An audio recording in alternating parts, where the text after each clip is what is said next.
Halo, bismillahirrahmanirrahim. Assalamualaikum warahmatullahi wabarakatuh. Selamat datang di Layar Akuntansi. Kita kali ini akan belajar tentang golongan akun di perusahaan jasa dalam mata kuliah Pengantar Ilmu Akuntansi. Nah, ini adalah pertemuan ketiga. Kalau kemarin kita akan membahas tentang jurnal umum. Namun, sebelum mempelajari jurnal umum, kita pelajari dulu akun, kemudian nanti kita pelajari bukti transaksi, baru ke jurnal umum. Untuk yang video ini kita akan belajar akun dulu. Yuk kita artikan dulu akun atau yang sering disebut perkiraan atau yang sering disebut dengan rekening. Ini sama, ini sinonim semua. Jadi apa yang dimaksud dengan akun, apa yang dimaksud dengan perkiraan, apa yang dimaksud dengan rekening, itu adalah daftar atau tempat yang digunakan untuk mencatat dan menggolongkan tiap-tiap transaksi yang mengakibatkan perubahan-perubahan pada harta, utang, modal, pendapatan, dan beban. Nah, nanti tiap-tiap jenis harta, utang, modal, pendapatan, dan beban itu disediakan sebuah akun tersendiri. Ada banyak nanti. Jadi, dengan demikian, banyaknya akun yang diperlukan oleh setiap perusahaan berlainan dengan perusahaan lain. Di sini sudah ditebalkan, diberi tinta berbeda, yaitu disesuaikan dengan kebutuhan. Jadi berbeda antar perusahaan. Perusahaan A dan perusahaan B itu pasti berbeda akun-akunnya, berbeda perkiraan-perkiraannya, berbeda rekening-rekeningnya. Itu apa yang dimaksud dengan akun. Akun dikelompokkan menjadi dua, yaitu akun real dan akun nominal. Rino, real, nominal. Untuk akun real itu terdiri dari harta, utang, dan modal. Sedangkan nominal itu terdiri dari pendapatan dan beban. Kita bahas satu persatu. Untuk harta, ini ada harta lancar, harta tetap, harta tidak berwujud, dan harta lain-lain. Untuk utang, terdiri dari utang lancar dan utang jangka panjang.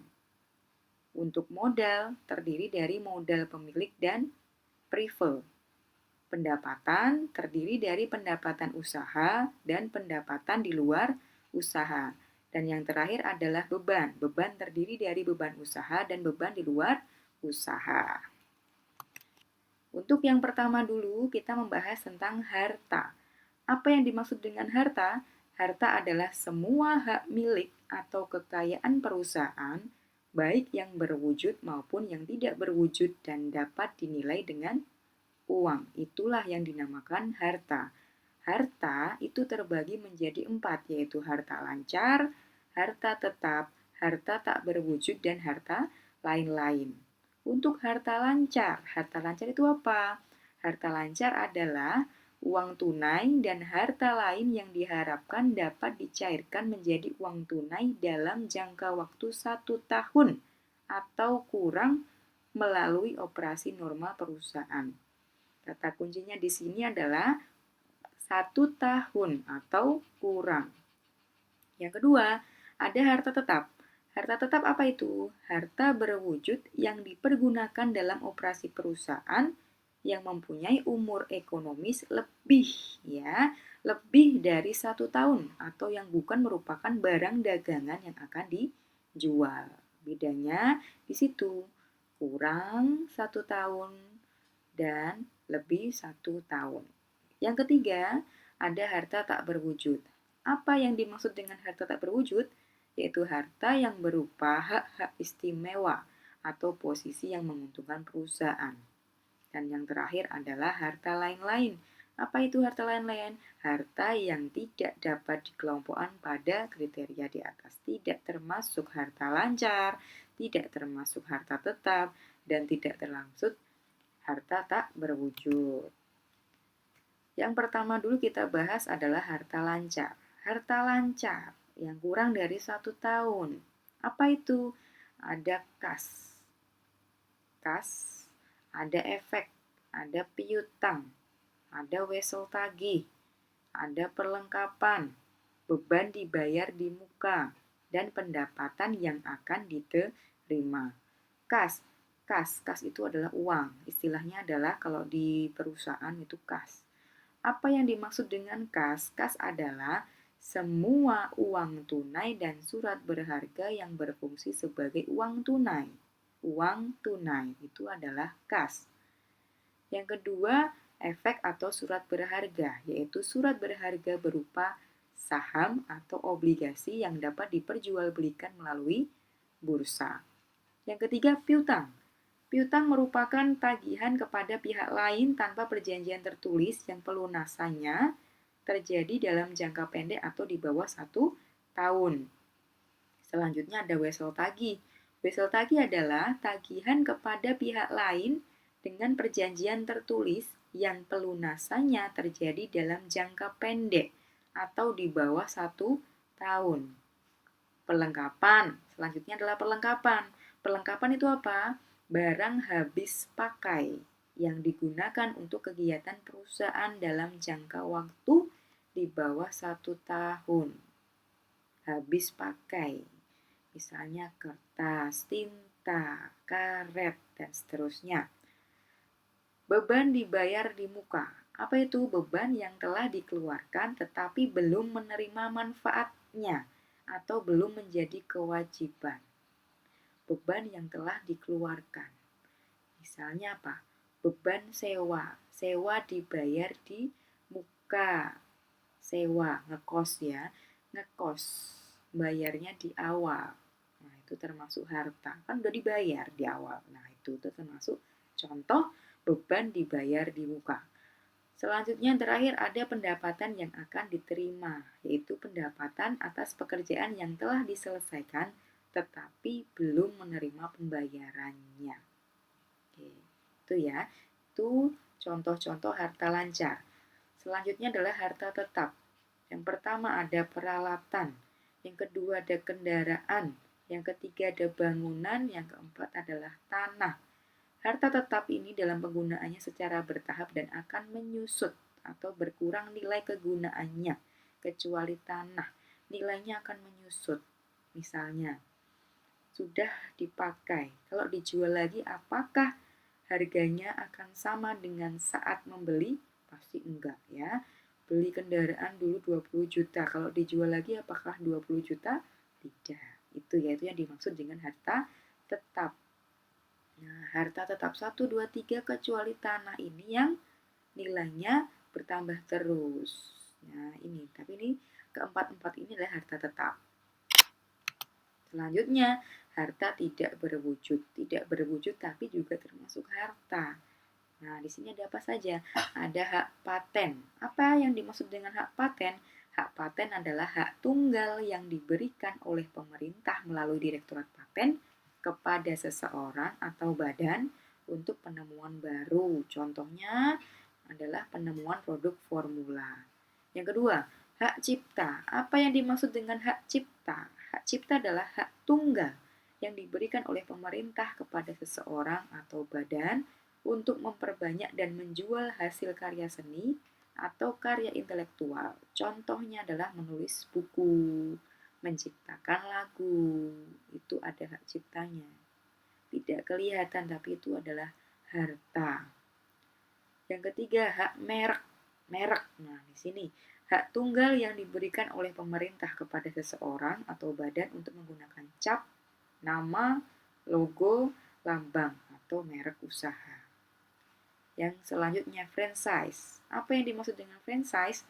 Hak tunggal atau istimewa yang diperoleh suatu perusahaan dari pemerintah, orang, atau perusahaan lain. Contohnya, franchise nih dari Kentucky Fried Chicken. Franchise itu atau franchise yang lainnya itu juga harta. Dan yang terakhir, goodwill. Apa yang dimaksud dengan goodwill? Yaitu suatu nilai lebih yang dimiliki oleh suatu perusahaan karena adanya keistimewaan tertentu. Misalnya, karena letak strategis, ada di perempatan jalan, jadi laris. Mereknya terkenal, personalianya profesional, pelayanannya memuaskan. Nah, drive-thru misalnya, yang sedang in karena bertepatan dengan corona ya, itu. Itu salah satu contoh dari harta tidak berwujud. Ada berapa? Ada 5 ya. 1, 2, 3, 4, 5. Untuk yang terakhir dari harta adalah harta lain-lain. Contohnya adalah mesin yang tidak terpakai. Itu harta. Tapi kan nggak terpakai. Jadi maksudnya ke harta lain-lain. Yang kedua, ada tanah yang tidak dijadikan tempat usaha. Punya tanah tapi nggak kepake. Nah, di situ termasuk harta lain-lain. Tadi harta sudah kita bahas tuntas. Sekarang kita membahas tentang utang. Apa yang dimaksud dengan utang? Kenapa utang nggak pakai H ya?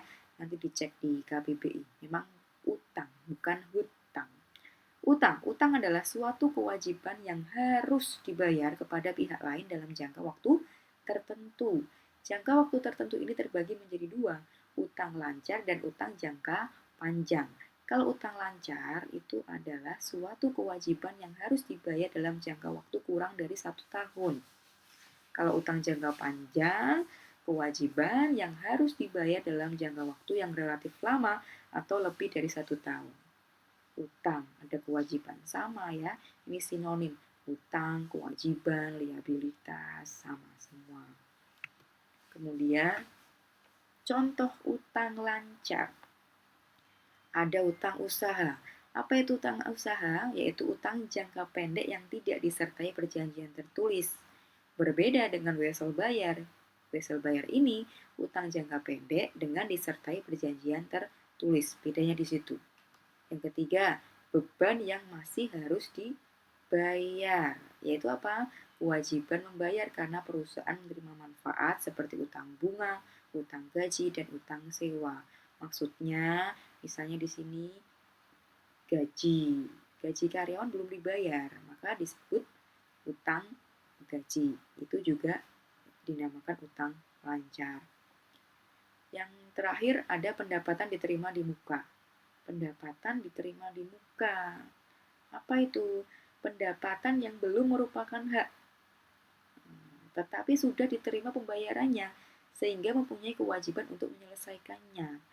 Contohnya, sewa diterima di muka dan bunga diterima di muka. Jadi kalau yang tadi, yang harta lancar tadi kan beban dibayar di muka. Bagi teman-teman yang ngekos. Kalau ini bagi ibu kosnya ya, sewa diterima di muka. Pendapatan udah diterima tapi belum menyewakan. Itu namanya sewa diterima di muka. Utang lancar. Selanjutnya ada utang jangka panjang. Utang jangka panjang contohnya adalah utang obligasi. Ini ada hanya utang obligasi. Yaitu apa? Pinjaman yang timbul karena perusahaan menjual atau mengeluarkan surat bukti yang menyatakan bahwa pemegang obligasi meminjamkan sejumlah uang kepada perusahaan yang menerbitkan obligasi. Itu namanya obligasi. Surat bukti meminjamkan uang. Yang kedua, utang hipotek. Apa itu utang hipotek? Hipotek itu utang jangka panjang dengan jaminan harta tetap, dengan agunan, jaminan. Yang ketiga, kredit investasi, yaitu apa? Pinjaman jangka panjang yang diterima dari bank atau lembaga keuangan lain yang digunakan untuk perluasan perusahaan alias pinjem atau pembiayaan. Modal sekarang. Modal. Apa yang dimaksud dengan modal? Modal adalah kekayaan pemilik perusahaan atau hak milik atas harta perusahaan atau hak pemilik atas aktiva perusahaan yang merupakan kekayaan bersih. Atau bisa dihitung dengan cara harta dikurangi dengan utang. Harta dikurangi dengan utang. Contoh modal di sini adalah modal pemilik. Jadi nanti kalau di perusahaan jasa, modal tuan A, tuan B, nyonya A, nyonya B itu dikasih nama. Yang kedua ada prefer. Prefer itu apa, masih ingat ya? Mengambil harta perusahaan. Boleh, tapi harus dicatat. Untuk pendapatan, apa yang dimaksud dengan pendapatan? kenaikan kekayaan perusahaan akibat penjualan produk atau jasa dalam rangka menjalankan kegiatan usaha perusahaan. Pendapatan ada dua, yaitu pendapatan operasional atau yang tadi disebut dengan pendapatan usaha, yaitu pendapatan yang diperoleh dari usaha pokok atau utamanya. Yang kedua, pendapatan non-operasional, yaitu pendapatan yang diperoleh di luar dari usaha pokok atau utamanya.